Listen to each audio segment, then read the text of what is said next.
Kis video lekcija, ručna elektronička povećala. Neka bude kratko i jasno, uvod u asistivnu tehnologiju za osobe oštećena vida. Video snima se u sklopu Erasmus KIS projekta.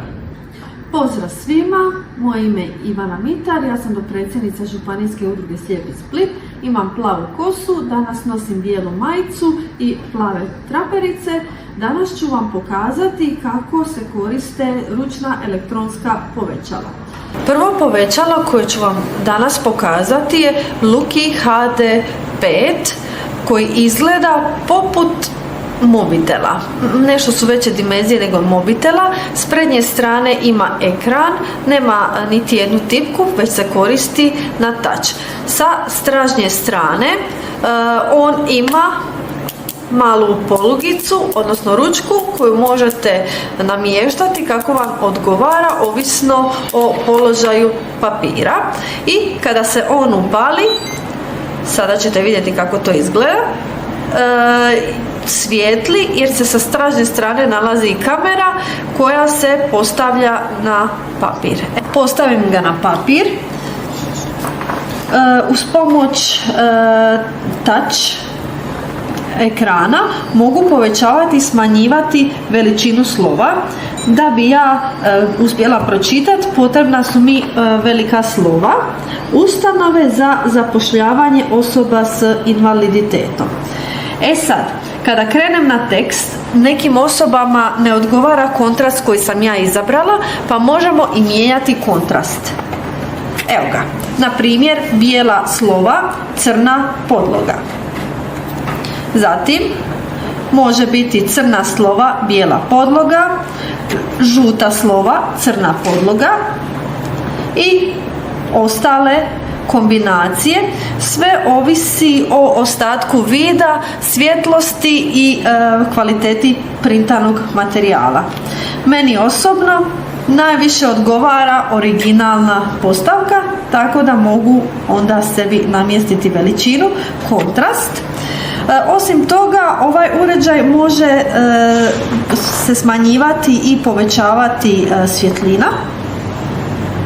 Evo ga, znači ovo je da se gasi i pali zvuk, zatim može biti crta, bez crte, crta da je lakše pratiti, može biti i vodoravna okomita crta, ali nekako je meni najzgodnije bez crte.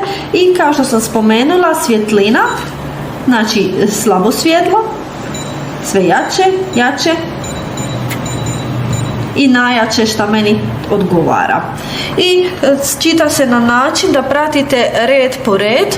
U početku to bude jako teško i potrebno je neko vrijeme da se naviknemo čitati red po red i nije prirodno da uspijete čitati riječ po riječi ili samo pola riječi i to izgleda ovako. Ove ustanove su tvrtke čiji je glavni cilj ponuditi mogućnost plaćenog zapošljavanja osobama s invaliditetom. Djeluju u raznim sektorima i omogućavaju radno okruženje. I sada opet idemo na novi red, vraćamo se nazad.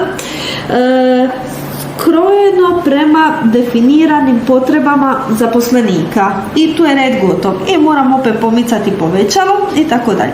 Ovo povećalo ima još jednu karakteristiku slikavanja trenutne riječi. Na primjer, sada stisnemo gumb i mogu podignuti i pogledati ovu riječ, na primjer, i ta riječ koja je slikana, zamrznuta, se može smanjivati i povećavati. Drugo povećalo koje ću vam pokazati je Reinikerovo Mano 5 povećalo koje je drukčije u odnosu na Luki 5 HD. Za razliku od Lukija, ovo povećalo nije na touch, već ima na sebi velike tipke. On izgleda nešto većih dimenzija nego sam mobitel, ima ekran. Sa desne strane ekrana ima plus za povećavanje, sredina za promjenu kontrasta i minus za smanjivanje. Sada ću ja njega uključiti i pokazati kako on funkcionira. dugo se drži da se uključi i kad se on uključi sa stražnje strane svijetli, ovdje je kamera koja osvjetljava i istovremeno uvećava tekst. Sada ću ja njega postaviti na papir i povećavam i smanjujem uz pomoć ovog plusa i minusa. Idemo ponovno. Ustanove za zapošljavanje osoba s invaliditetom. Funkcionira na način kao što funkcionira i bilo koje drugo elektronsko povećalo, čita se red po red. Znači idemo do kraja reda i vratimo se nazad ukoliko želimo novi red. Sada ću vam pokazati kako izgledaju njegovi kontrasti. Znači osim klasičnog tiska imamo bijela slova, crnu pozadinu, crna slova, bijelu pozadinu, žuta slova, crnu pozadinu, crna slova, žutu pozadinu i originalnu koju ja najčešće i koristim. Isto tako mogu stisniti mogućnost za zamrzavanje slike i mogu je smanjivati i povećavati.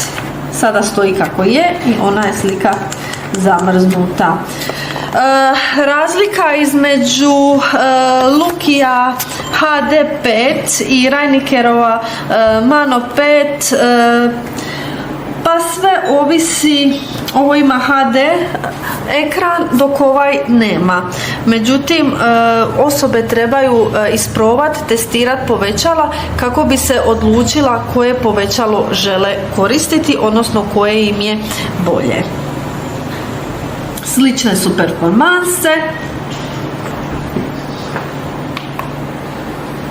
i vrlo su mali, lagani, jednostavni i prenosivi. Možete ih imati u torbi i mogu vam koristiti kad god vam zatrebaju.